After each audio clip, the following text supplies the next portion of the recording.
दोस्तों क्या आप ट्रेडिंग के लिए एक अच्छी ऐप ढूंढ रहे हैं तो एक बार डूइनएफएक्स को ट्राई करके देखिए। Fast trade execution, easy deposit, quick withdrawal और एक्सेलेंट कस्टमर सपोर्ट के साथ डूइनएफएक्स फॉरेक्स, गोल्ड और क्रिप्टो ट्रेडिंग को बहुत ही इजी बनाता है। अगर आप बिगिनर है तो रियल पैसों से ट्रेड करने से पहले फ्री डेमो अकाउंट में प्रैक्टिस कर सकते हैं। आप गूगल पे, फोन पे और क्रिप्टो के थ्रू भी यहाँ पर आसानी से फंड डिपॉजिट कर सकते हैं। डूइनएफएक्स का रजिस्टर लिंक इस वीडियो के डिस्क्रिप्शन बॉक्स में अवेलेबल है।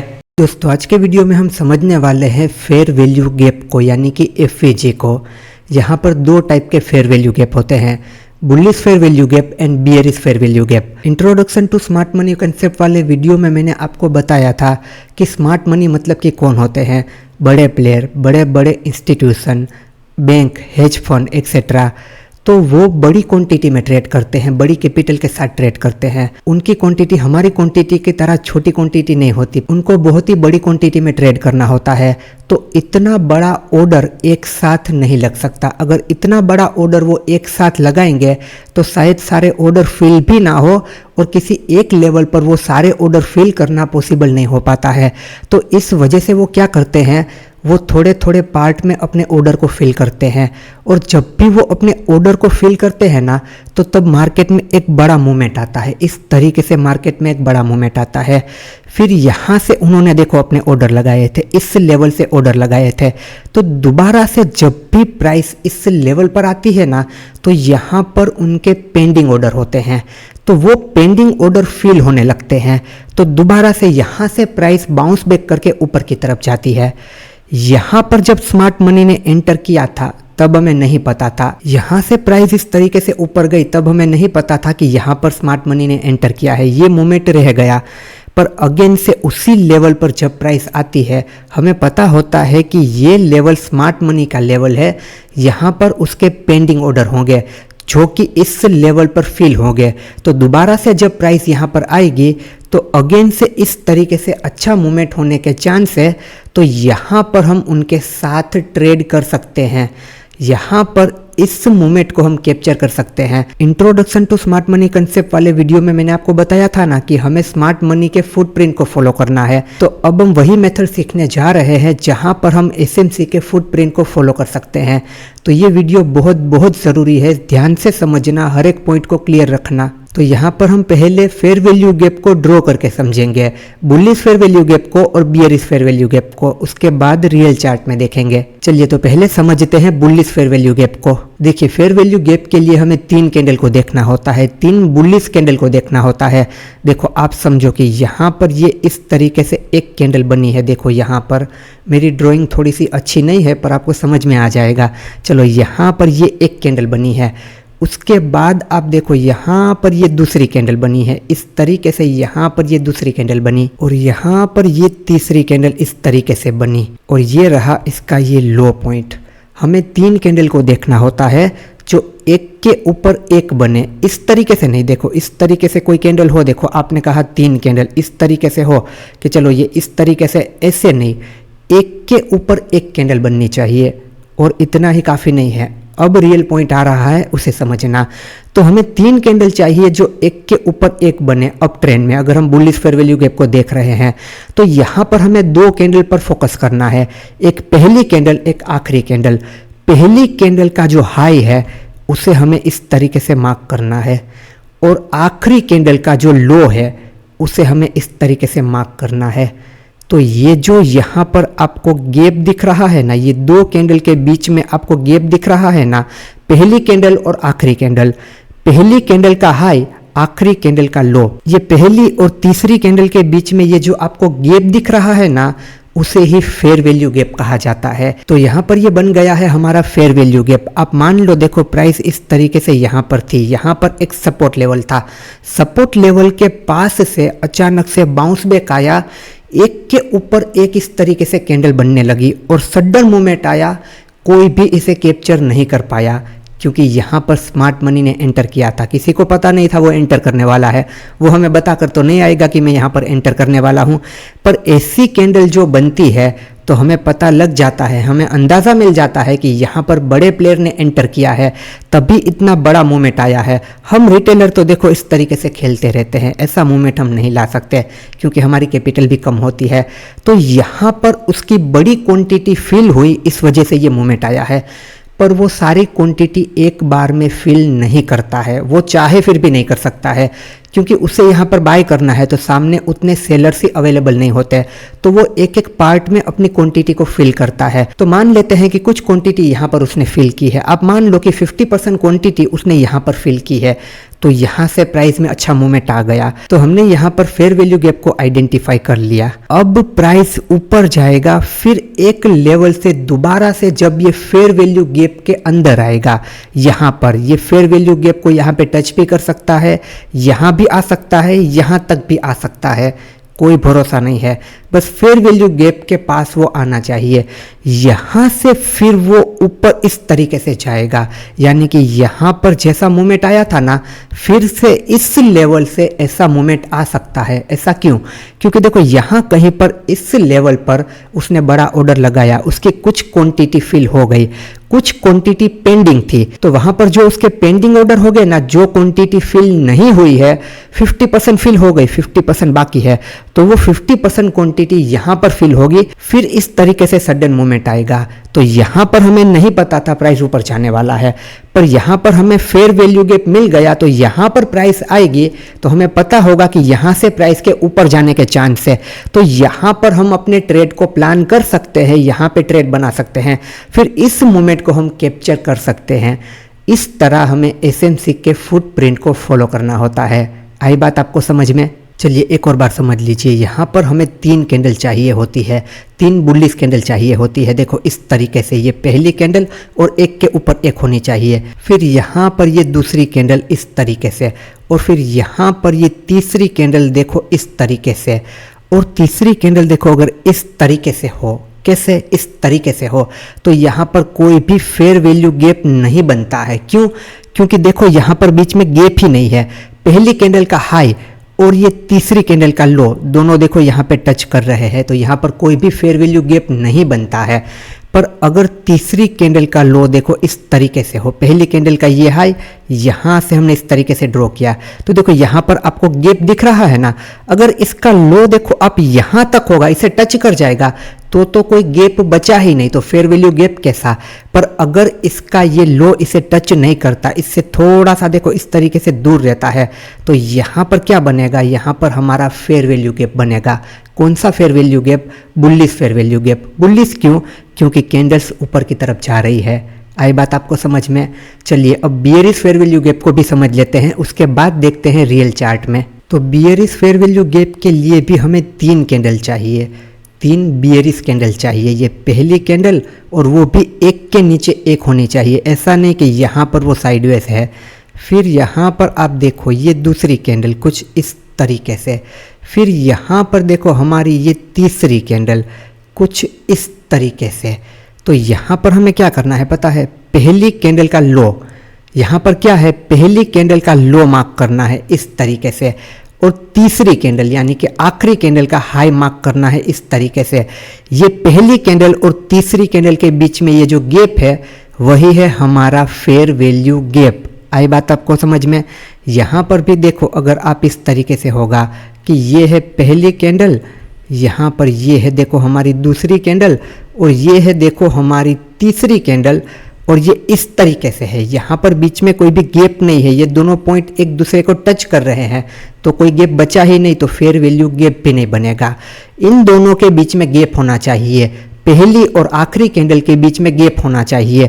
अगर देखो इसकी वीक यहाँ पर इस तरीके से होती, इसे टच कर जाती, आखिरी कैंडल के हाई को टच कर जाती, तो यहाँ पर कोई भी फेयर वैल्यू गैप नहीं बनता। यहाँ पर गैप होना चाहिए, इसीलिए तो इसके नाम में गैप रखा गया है, क्योंकि यहाँ पर हमें गैप को ही ढूंढना होता है। तो ये रहा यहाँ पर हमारा फेयर वैल्यू गैप। कौन सा fair value gap? Bearish fair value gap, क्योंकि यहाँ पर हम इसे डाउन ट्रेंड में देख रहे हैं। ये 3 रेड कैंडल होगी, और यहाँ पर भी देखो इस तरीके से ये रेजिस्टेंस लेवल है, यहाँ से सडन प्राइस में मूवमेंट आया नीचे की तरफ, प्राइस नीचे की तरफ गिरने लगी। यहाँ पर किसी को नहीं पता था कि स्मार्ट मनी एंटर करने वाला है, तो ये मूवमेंट तो हमसे छूट गया। पर यहाँ पर क्या हुआ? ये एक फेयर वैल्यू गैप हमें देता गया, तो हमें पता चल गया कि स्मार्ट मनी ने यहाँ पर एंटर किया है। इतना बड़ा मूवमेंट आया है, स्मार्ट मनी ने एंटर किया है, हमें फेयर वैल्यू गैप भी मिल गया। तो यहाँ पर उसकी कुछ क्वांटिटी फिल हो गई, हमें पता है कुछ क्वांटिटी यहाँ पर पेंडिंग होगी। अगर दोबारा से प्राइस यहाँ पर आती है तो वो फिल होगी उसकी कुछ क्वांटिटी, मतलब कि बहुत ही ज़्यादा क्वांटिटी। तो यहाँ से दोबारा से एक मूवमेंट आने के चांस से फिर प्राइस इस फेयर वैल्यू गैप पर आती है, हमें मौका मिलता है, हम यहाँ पे ट्रेड कर सकते हैं और स्मार्ट मनी के साथ इस मूवमेंट को कैप्चर कर सकते हैं, यानी कि उसके फुटप्रिंट को फॉलो कर सकते हैं।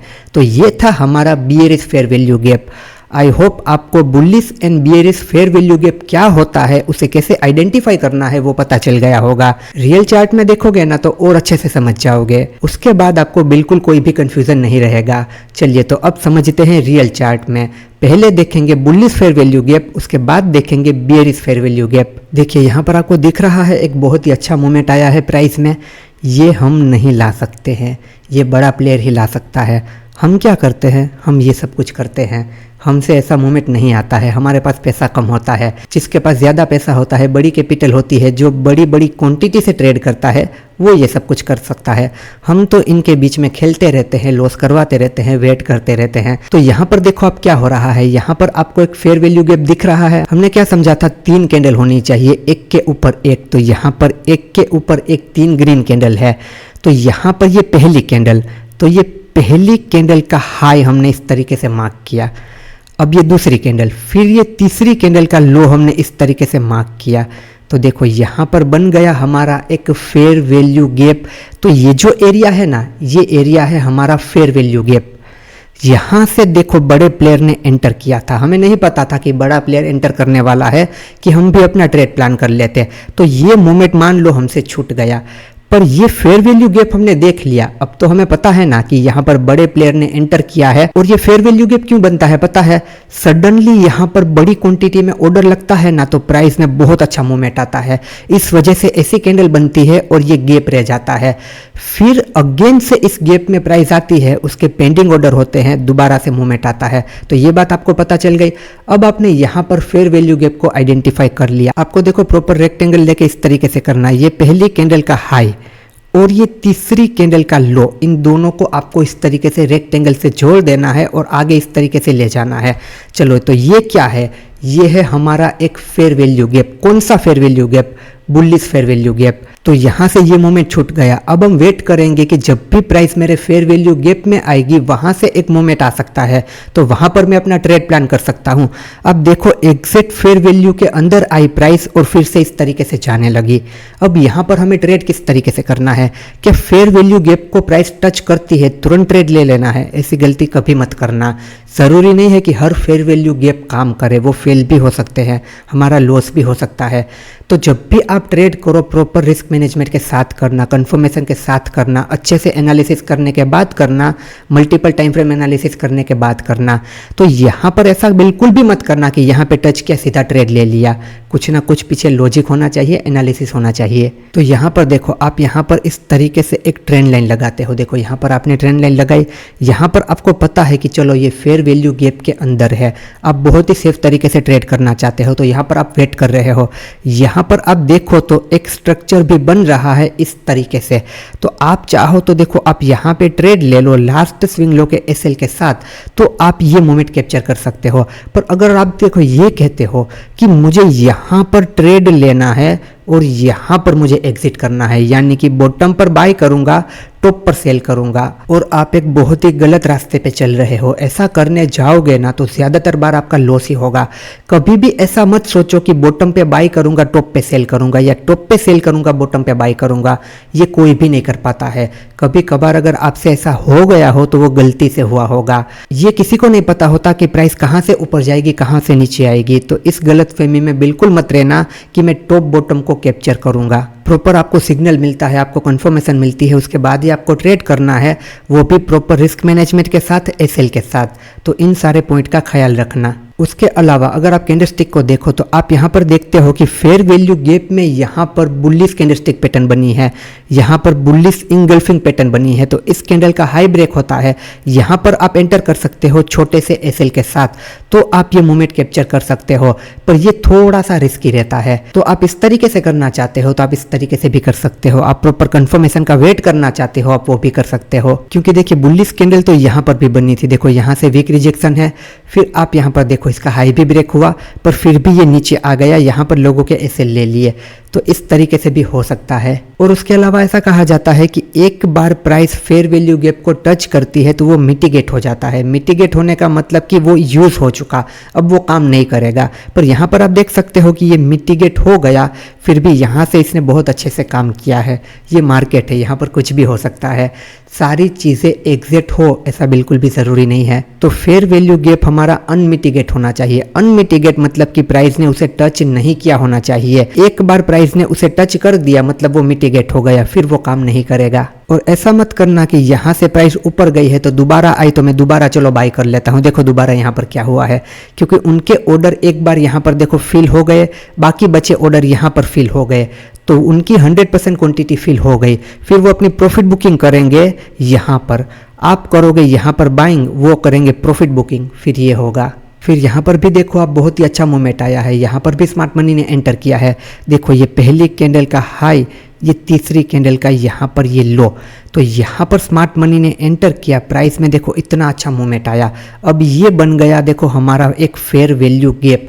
यहाँ पर आप देखो बुलिश कैंडल भी बनी है, फिर भी देखो ये फेल हुआ, प्राइस नीचे की तरफ गई। ट्रेडिंग में कोई भी चीज़ हो वो हर बार काम नहीं करती है, ये पहले भी हम बात कर चुके हैं। सारी चीज़ें हर बार काम करती तो किसी का लॉस ही नहीं होता। तो यहाँ पर देखो ये फेल हुआ है, पर हमें अपने हिसाब से भी कुछ चीज़ें देखनी चाहिए ना। आपको देखना चाहिए कि देखो इतनी स्ट्रॉन्ग रेड कैंडल बनी है, तो यहाँ पर प्राइस के नीचे जाने के ज़्यादा चांस है।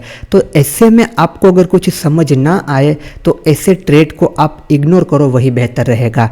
ये नहीं कि मैंने तो देखा था फेयर वैल्यू गैप है तो मैं तो ट्रेड करूँगा ही, ऐसा मत करो। प्रॉपर एनालिसिस करो, सारी चीज़ों को देखो, उसके बाद कुछ डिसीजन लो। यहाँ पर जो कोई भी कंसेप्ट हम सीख रहे हैं तो सिर्फ उसकी अच्छी अच्छी बातें करेंगे, सिर्फ उसकी तारीफ करेंगे। जब ट्रेड चलेगा वही मैं आपको दिखाऊंगा, ऐसा हम बिल्कुल भी नहीं करेंगे। यहाँ पर ट्रेडिंग की जो भी रियलिटी है वो मैं आपको समझाऊंगा, बताऊंगा और दिखाऊंगा और अवेयर करूंगा, ताकि आप अपनी मेहनत की कमाई को बिना सोचे समझे कहीं पर भी ना लगा दो। प्रॉपर एनालिसिस, रिस्क मैनेजमेंट और स्टॉप लॉस के साथ ही ट्रेड करो। फिर यहाँ पर देखो, यहाँ पर भी एक बहुत अच्छा मूवमेंट आया है। ये पहली कैंडल, ये दूसरी कैंडल, ये तीसरी कैंडल, तो पहली कैंडल का हाई और ये तीसरी कैंडल का लो, इन दोनों को हम इस तरीके से जोड़ देंगे तो यहाँ पर बन जाएगा हमारा फेयर वैल्यू गैप। फिर आप देखो प्राइस यहाँ पर फेयर वैल्यू गैप में आई और किस तरीके से मूवमेंट आया। तो यहाँ पर हमें नहीं पता था, पर यहाँ पर हमें पता था कि यहाँ से प्राइस के ऊपर जाने के चांस है। चलिए अब हम समझते हैं बियरिश फेयर वैल्यू गैप को। यहाँ पर देखो आपको एक अच्छा मूवमेंट दिख रहा है, मतलब कि यहाँ पर बड़े प्लेयर ने एंटर किया है। यहाँ पर ये तीन कैंडल एक के नीचे एक, यानी कि तीन कैंडल यहाँ पर आ गई, बियरिश कैंडल आ गई नीचे की तरफ, मतलब कि बियरिश फेयर वैल्यू गैप। तो यहाँ पर हमें क्या करना है, पहली कैंडल का लो लेना है। देखो ये पहली कैंडल का लो और तीसरी कैंडल का हाई, उसे इस तरीके से जोड़ देना है। दूसरी कैंडल को हमें कुछ भी नहीं करना, पहली कैंडल का लो, तीसरी कैंडल का हाई। तो यहाँ पर ये बन गया देखो हमारा फेयर वैल्यू गैप। कैसा fair value gap, bearish fair value gap, क्योंकि ये नीचे की तरफ आ रही है इसीलिए बियरिश फेयर वैल्यू गैप। तो दोबारा से देखो प्राइस यहाँ पर आई, इस बार प्राइस फेयर वैल्यू गैप के अंदर नहीं आई है, थोड़ा सा इसे टच किया है ना के बराबर। उसके बाद देखो प्राइस फिर से नीचे की तरफ आने लगी। तो देखो काफी बार क्या होता है, प्राइस यहाँ से ही रिवर्स कर जाती है, यहाँ से रिवर्स कर जाती है, या फिर यहाँ से रिवर्स कर जाती है। हमें नहीं पता कहाँ से प्राइस रिवर्स करेगी, पर फेयर वैल्यू गैप के आसपास आती है। आपको कोई बियरिश सिग्नल मिलते हैं, अगर आप बियरिश फेयर वैल्यू गैप देख रहे हो तो वहां पर आप अपना ट्रेड प्लान कर सकते हो। जैसे कि देखो यहाँ पर आप क्या कर सकते हो, इस तरीके से ट्रेंड लाइन ड्रॉ कर दी, ट्रेंड लाइन का ब्रेकडाउन हुआ, ब्रेकडाउन कैंडल का लो ब्रेक हुआ, यहाँ पर आप ट्रेड करो, इस लेवल के थोड़ा सा ऊपर अपना एसएल सेट करो, तो आपको देखो ये मोमेंटम यहाँ पर मिल सकता है। अब यहाँ पर देखो, यहाँ पर भी बहुत अच्छा मोमेंट आया है। यहाँ पर भी तीन कैंडल है, ये पहली कैंडल का लो, ये तीसरी कैंडल का हाई, ये दोनों पॉइंट को हमें मैच करना है। तो चलो इन दोनों पॉइंट को हमने इस तरीके से मैच कर दिया। क्या यहाँ पर कोई भी फेयर वैल्यू गैप है? नहीं, यहाँ पर कोई भी फेयर वैल्यू गैप नहीं है, क्योंकि देखो ये पहली कैंडल का लो और तीसरी कैंडल का हाई देखो ये टच कर रहे हैं, यहाँ पर तो कोई गैप ही नहीं बनता है, तो कोई भी फेयर वैल्यू गैप नहीं है। आई बात आपको समझ में? यहाँ पर ये जो कैंडल है ना, अगर ये यहाँ तक की होती ना, देखो यहाँ तक, तो हम यहाँ पर एक फेयर वैल्यू गैप देखो इस तरीके से बना सकते हैं। तो हर एक कैंडल में इस तरीके से होता है, तो वो हर एक फेयर वैल्यू गैप नहीं होता है, इस बात का ख्याल रखना। तो अब बुलिश या बेयरिश कैंडल इस तरीके से देख रहे हो कि चलो एक अच्छा मूवमेंट आया है, तो वहां पर फेयर वैल्यू गैप होगा ही होगा, ऐसा बिल्कुल जरूरी नहीं है। ये पहली कैंडल और आखिरी कैंडल के बीच में गैप होना चाहिए, इस पॉइंट का ख्याल रखना, उसे ही हम वैलिड फेयर वैल्यू गैप मानेंगे। ये एक अनवैलिड फेयर वैल्यू गैप है, क्योंकि यहाँ पर ये पॉइंट टच कर रहे हैं। चलिए एक और एग्जांपल देखते हैं। यहाँ पर आप देखिए, आपको 3 कैंडल दिख रही है, एक अच्छा मूवमेंट आया, मतलब कि स्मार्ट मनी ने एंटर किया। ये पहली कैंडल का लो, ये तीसरी कैंडल का हाई, तो यहाँ पर आप देखो एक छोटा सा फेयर वैल्यू गैप बन रहा है, पर यहाँ पर भी देखो आप प्राइस ने इस फेयर वैल्यू गैप को टच नहीं किया, थोड़ा सा ही नीचे से ये नीचे की तरफ जाने लगी। पर यहाँ पर देखो आपको प्रॉपर इस तरीके से स्ट्रक्चर बनता है, आप चाहो इस तरीके से ट्रेंड लाइन बना लो, या फिर आप चाहो तो इस लेवल पर ट्रेड करो, तो यहाँ से भी आपको देखो ये मूवमेंट देखने को मिल सकता है। स्मार्ट मनी ने यहाँ पर एंटर किया है, ये बात तो तय है, तभी इतना अच्छा मोमेंटम आया है। अब यहाँ पर देखिए, यहाँ पर भी 3 स्ट्रॉन्ग कैंडल बनी है। ये पहली कैंडल का देखो ये लो, ये तीसरी कैंडल का हाई, यहाँ पर बन गया हमारा फेयर वैल्यू गैप। तो फेयर वैल्यू गैप के पास प्राइस आई, फिर से देखो इस तरीके से नीचे की तरफ जाने लगी। यहाँ पर मान लो हम एंटर नहीं कर पाए थे, पर यहाँ पर तो हम एंटर कर सकते हैं ना। देखो यहाँ से आप इस तरीके से ट्रेंड लाइन लगा सकते हो, फिर इस तरीके से आप ये सारी चीज़ें देख सकते हो, तो ये सब कुछ आपको पता होना चाहिए। सो होप सो दोस्तों आपको फेयर वैल्यू गैप समझ में आया होगा कि बुलिश फेयर वैल्यू गैप क्या होता है, बियरिश फेयर वैल्यू गैप क्या होता है, फेयर वैल्यू गैप को कैसे आइडेंटिफाई करते हैं, और वहां पर जब प्राइस आती है तो तब ट्रेड कैसे करते हैं, और ये फेयर वैल्यू गैप क्यों बनते हैं, वहां से मूवमेंट क्यों आता है। चलिए, तो आपको वीडियो पसंद आया हो तो वीडियो को लाइक कीजिए, दोस्तों के साथ शेयर कीजिए और चैनल को सब्सक्राइब जरूर कीजिए। अब हम मिलेंगे अगले वीडियो में किसी और नए टॉपिक के साथ।